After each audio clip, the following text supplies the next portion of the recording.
I don't know. Yeah, I've said I was going to shave it numerous amounts of times and just haven't yet. So I don't know. Uh, yeah, that's the best answer I can give, honestly. You tell, a lot of people care about that. You ask a lot, I'm I, not kidding. Um, everyone here does too. They're like, every day it's, oh, you haven't shaved yet, and I'm like, yeah, I don't know. So, yeah. Fair enough. First time I started, how mentally rough was it to start your first game back from the injury? It was 2 goals right away. I know they were tough goals to get to, but still two on the board. Yeah, it's obviously never how you want to start a game, and not how I had it pictured the coming back. But at the end of the day, I think it kind of just allowed me to snap out of it real quick. Like you're into the fire, and you got to play the game.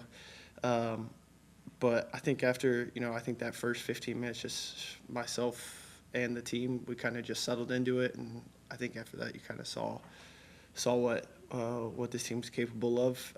But for me, it was just kind of good to get it all out and not waste any time. But yeah, you never want to concede like that right away, no matter how long you've been out or you know playing every week.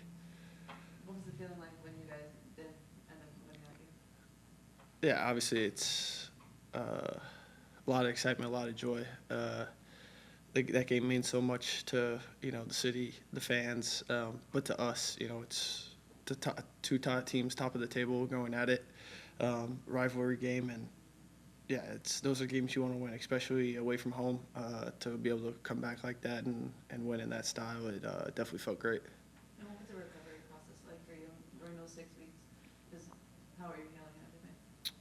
Yeah, it was a lot of stuff in the treatment room and just strengthening my body and making sure that my body wasn't compensating for it, for what was my oblique.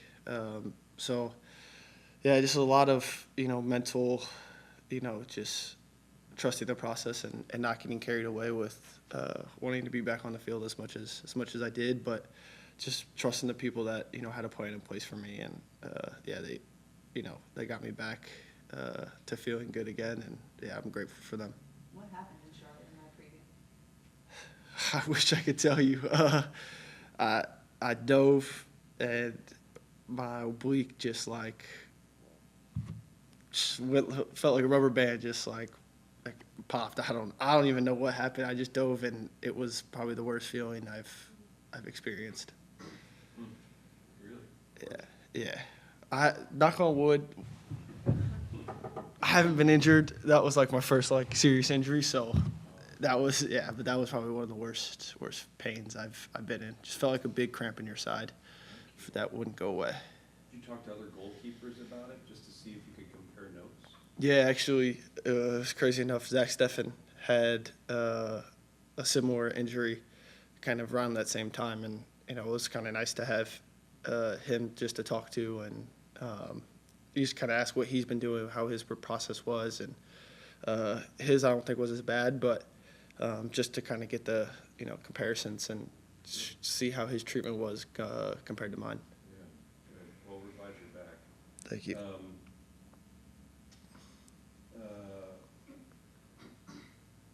What do you suppose the message is that the rest of the league got on Saturday night when they went to the MLS app and saw that you guys climbed back from 2 goals down and scored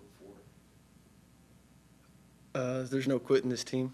That this team is, well, I wouldn't say better than what you think, but I think we gained a lot of respect just from how the game started, and everyone probably thought that game was going to get carried away, especially a team like Cincinnati that can do that to teams. But there's just no quit in this team, and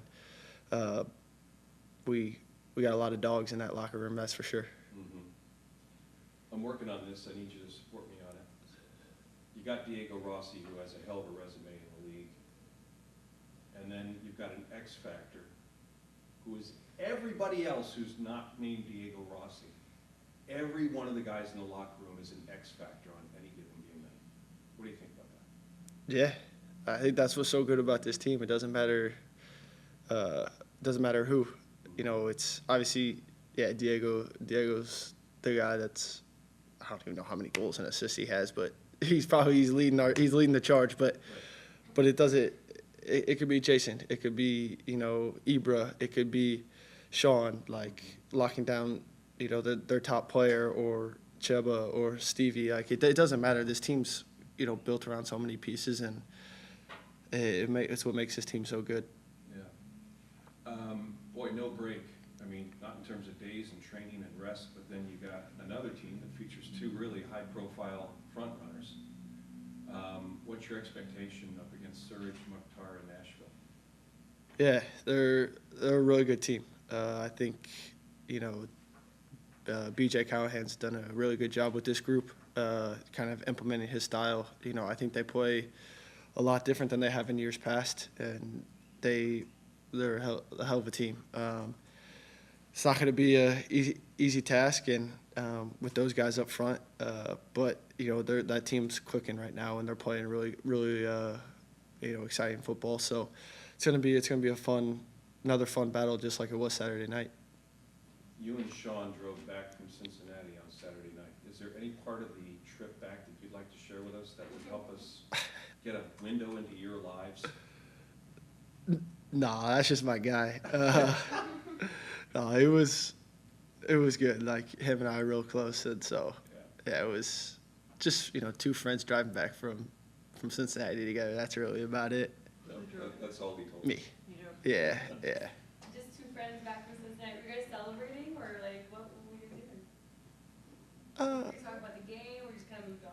Shooting the shit. I don't know. We just, like, we talked a little bit about the game, a little bit what we're gonna do on our off day the next day, family, life. Yeah, it's a little bit about everything. I don't know. Just guys being dudes on a 2-hour drive back. Honestly. I love that.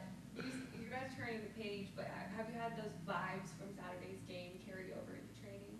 Yeah, I think, you know, obviously any win's a big win in this league, but for sure, you know, it's obviously good vibes, and we know we're going to need it again on Wednesday. So just to try and carry, you know, that vibe, and you know, we want to go into the Leagues Cup on a high. We want to go in clicking at the right time, because we want to defend our title in Leagues Cup as well. So, you know, we want to make sure that, you know, we're doing everything right and keeping the right mentality to, you know, keep pushing forward.